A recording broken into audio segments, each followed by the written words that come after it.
Isang mapagpalang araw sa inyo pong lahat. Ngayon po ay August 25, 2026, Martes ng ika-21 linggo sa karaniwang panahon. Ang ating pong unang pagbasa at pagninilay sa araw na ito ay hinango mula sa ikalawang sulat ni Apostol San Pablo sa mga taga-Tesalonica, chapter 2, verses 1 to 3 and verses 14 to 17.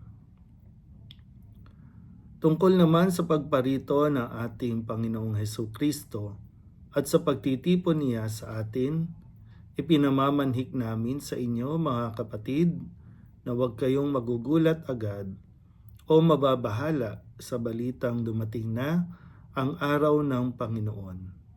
Huwag kayong maniniwala kahit sabihin nilang ito'y hula o pahayag o kaya'y sulat na galing sa amin o sa anumang paraan. Huwag kayong padadaya kanino man. Tinawag kayo ng Diyos sa pamamagitan ng mabuting balitang ipinahayag namin sa inyo upang makasama sa kaluwalhatian ng ating Panginoong Hesukristo. Kaya nga mga kapatid, manatili kayong matatag sa mga katotohanang itinuro namin sa inyo, maging sa salita o sa sulat. Aliwin nawa kayo ng ating Panginoong Hesukristo at ng ating Diyos at Ama na umibig sa atin sa kanyang habag ay nagbigay sa atin ng walang pagbabagong lakas ng loob at matibay na pag-asa. Bigyan nawa kayo ng matatag na kalooban upang inyong maipahayag at maisagawa ang lahat ng mabuti.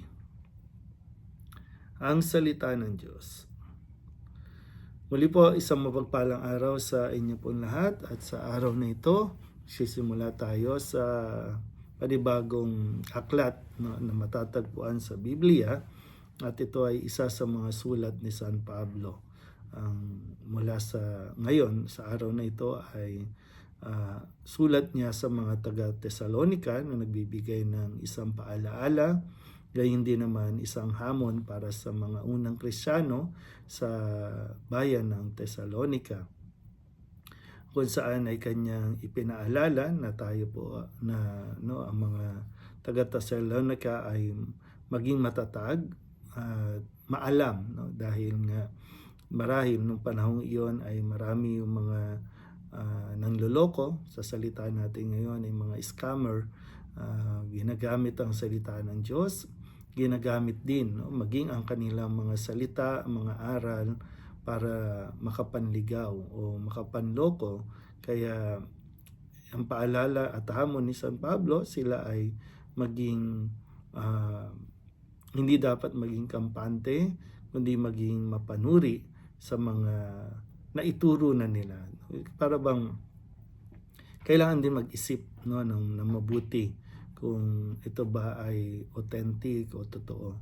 Ganun din naman para sa atin. Magandang paalala din ito sa ating mga Katoliko, na marami sa atin talagang maraming mga nakasanayan o mga nakaugalian patungkol sa ating pananampalataya. Merong pag-aantanda ng krus, pagdalo sa misa. Ganun din naman, marami tayong mga debosyon sa santo, sa mahal na birhen, at kung ano-ano pa. Dito, pag sinabi, minsan sinasabihan tayong wala naman yan sa Biblia, hindi yan matatagpuan sa banal na aklat. Dahil nga tayo ay nasanay lang sa mga sabi-sabi at hindi talaga natin ito lubusang inunawa o inalam din, di ba? Inalam. Kaya nga yung mga tradisyon natin, maganda na talagang inaalam natin yung pinakaugat, paano ito nagsimula, saan ito nagsimula, at anong dahilan kung bakit ito ginagawa. Nung sa ganon ay hindi tayo lubusang mailigaw. Kaya nga po, yung mga tradisyon natin talagang meron namang dahilan siyempre, at meron naman, kailangan lang talagang unawain.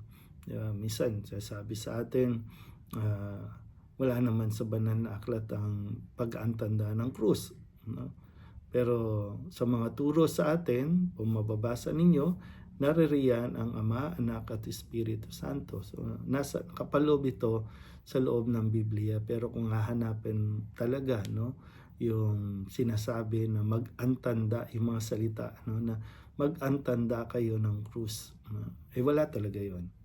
Pero yun nga, ito ay mga bahagi ng ating pananampalataya. Kaya kung hindi mo ito uunawain, hindi mo aalamin din yung pinakaturo, pinakapuso, madali ka talagang maliligaw kapag merong humarap sa iyo gamit din mismo ang Biblia o ang salita ng Diyos na siya naman pinakapuso din, no, ng ating mga katisismo. Kaya nawa, no, patibayin natin kung paano ang paalala ni San Pablo, maging matatag at patibayin natin ang ating pananampalataya. Muli po, isang magandang araw sa inyo. Show yourself